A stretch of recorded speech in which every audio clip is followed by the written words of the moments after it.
નમસ્કાર, આપ જોઈ રહ્યા છો ટીવી9 અત્યાર સુધીના તમામ ખાસ સમાચારો સાથે હું છું ઝરણા સોની। સમાચારની શરૂઆત કરીએ 5 રાજ્યોમાં થયેલી વિધાનસભા ચૂંટણીની જાહેરાતને લઈને, જેમાં પશ્ચિમ બંગાળમાં 2 તબક્કામાં ચૂંટણીઓ યોજાશે।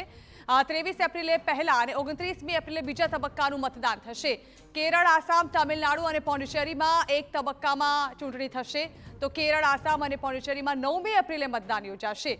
તમિલનાડુમાં 23મી એપ્રિલે થશે મતદાન। તમામ 5 રાજ્યો માટે 4મી મે મતગણતરી હાથ ધરાશે।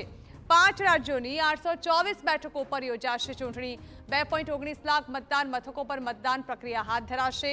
5 રાજ્યોનું પરિણામ એક જ દિવસે આવશે। 4 મે 5 રાજ્યોનું પરિણામ આવશે। All 126 assembly constituencies for Assam, the polling shall be just in one phase, and the polling shall take place on 9th of April, Thursday, 2026. The counting shall be on 4th of May. All 140 assembly constituencies of Kerala shall also go for polling on 9th April, that is Thursday, and counting shall be on the same day, that is 4th May 2026. Puducherry also will go along with Assam and Kerala. The date of poll is 9th April, and the counting will be 4th of May. Tamil Nadu, all 234 assembly constituencies will go for poll on 23rd of April in one phase, and the counting shall be on the same day for all the 5 states/UT, that is 4th of May 2026. West Bengal,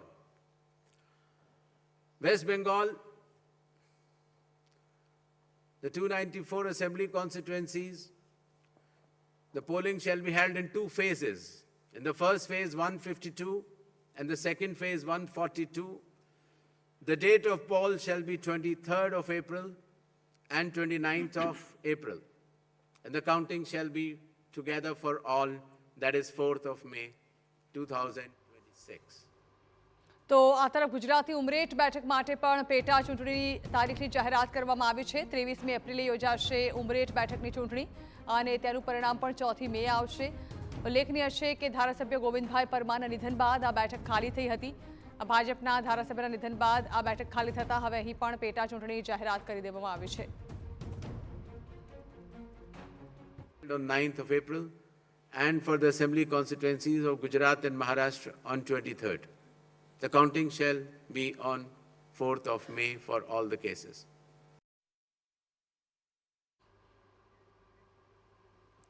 તો 5 રાજ્યોના ચૂંટણીની જાહેરાત થઈ છે અને સાથે જ ગુજરાતની પણ ઉમરેઠ વિધાનસભા બેઠકની પેટા ચૂંટણીની જાહેરાત કરવામાં આવી છે। ઉલ્લેખનીય છે કે પશ્ચિમ બંગાળમાં 2 તબક્કામાં મતદાન યોજાવાનું છે, જ્યારે કે अन्य 4 રાજ્યોમાં 1 તબક્કામાં મતદાન યોજાશે અને તમામ રાજ્યોના જે પરિણામ છે તે 4મી મે આવશે। ઉમરેઠ વિધાનસભાની પેટા ચૂંટણીની વાત કરીએ તો અહીં 23મી એપ્રિલે તેનું મતદાન યોજાવાનું છે અને ત્યારબાદ તેનું પણ પરિણામ 4મી મે જે છે ત્યારે આવશે। ઉલ્લેખનીય છે કે અહીંથી ગોવિંદ પરમાર કે જેઓ ભાજપથી ધારાસભ્ય હતા, જેઓના નિધન બાદ આ બેઠક ખાલી પડી છે, ત્યારે જે ચૂંટણીઓની તારીખોની જાહેરાત કરવામાં આવી ત્યારે ઉમરેઠ વિધાનસભા બેઠકની પેટા ચૂંટણીની તારીખની પણ જાહેરાત કરી દેવામાં આવી છે।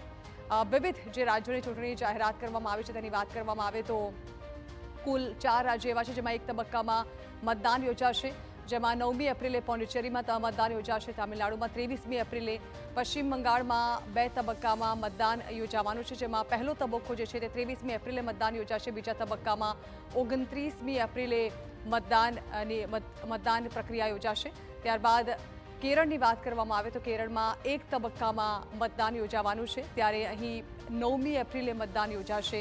આસામમાં પણ 9મી તારીખે જે 1 તબક્કામાં મતદાન યોજાવાનું છે તેની તારીખ 9 એપ્રિલ છે।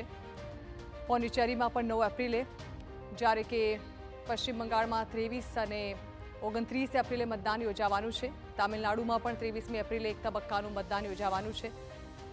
ગુજરાતની ઉમરેઠ વિધાનસભા બેઠકની પેટા ચૂંટણીનું મતદાન પણ 23મી એપ્રિલે જ યોજાશે. પશ્ચિમ બંગાળનું મતદાન જે છે તે 23મી એપ્રિલ અને જે બીજા તબક્કાનું મતદાન યોજાવા જઈ રહ્યું છે તે 29મી એપ્રિલે યોજાશે. આ તમામ રાજ્યો અને જે વિધાનસભાની પેટા ચૂંટણી તારીખોની જાહેરાત કરવામાં આવી છે તે તમામની જે મતગણતરી પ્રક્રિયા છે તે 4મી મે હાથ ધરાશે. એટલે કે બધા જ રાજ્યોના જે પરિણામ છે તે એક જ દિવસે આવશે. બધા જ રાજ્યોના પરિણામ જે આવવાના છે તે 4મી મે આવવાના છે અને આ સહિત આજે મુખ્ય ચૂંટણી અધિકારી દ્વારા આ ચૂંટણી તારીખોની જાહેરાત કરી દેવામાં આવી.